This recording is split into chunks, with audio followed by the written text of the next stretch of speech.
It's a travel picture. We're not in one place for very long. So I'm building massive sets for sometimes an eighth of a page. We drop in, we see it, and we move on. So it's ever changing, and there's a lot to soak in. And you get that sort of road picture aspect to it, which is fantastic. We have a lot of horses in the film, that sort of thing going on, and that sort of character development as we go with our young character. So I think there's it's a great adventure ultimately.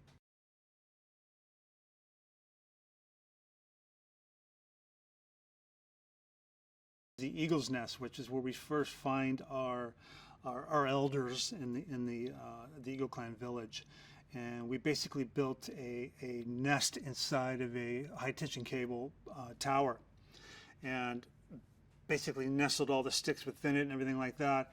And that was a really tough set to design and orchestrate from the point of in the engineering of it. We had to build a precise model with the sticks in the right area, what was going to be structural, how much weight could it take, because we had a certain amount of characters in there, we had a fight sequence. We built the thing on an actual metal structure on the set, on stage, about 3 meters off the floor. To the top, it was about 14 meters. So that took a lot of figuring out, and it was, it wants to feel random as well. So trying to make something feel random and yet be stable and safe was the trick. And all the carpenters that worked on it, we had to tell them, put the tape measures away, eyeball it.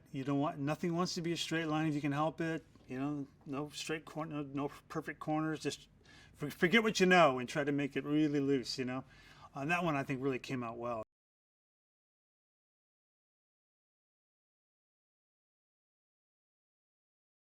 As part of the Eagle Clan's sort of location, we found this sort of first time ever shot, which is you're always looking for. Great location up against the escarpment, and it was a bit tricky getting there. One road in, one road out. We basically had to plan this whole route up and everything. But we found this great farm up against this escarpment, which when we built our towers, any wide shots you could see the sort of the escarpment edge and everything. It just felt magical. So we have both our whole village there, which was built around the towers at the base level.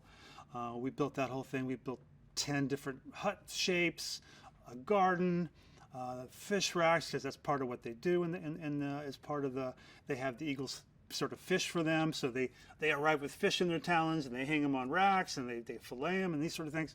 So that whole world had to be told and dressed and shown. Just was a fantastic location. We shot there for about 3-4 weeks, so we got a lot out of it, day and night.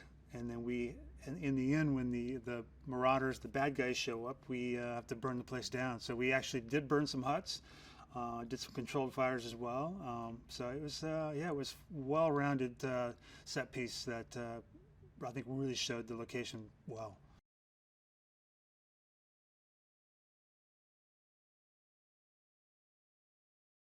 But we're about 100 years on, I believe, and really nature should have taken over. And in all the sort of research that I had done is nature does start to take over. And you look at even ruins that we have now, you look at 25 years can go by and you'll see it's engulfed in some kind of plant, So if you take that a step further, it's taken over and it's also starting to ruin, it's also taking walls down.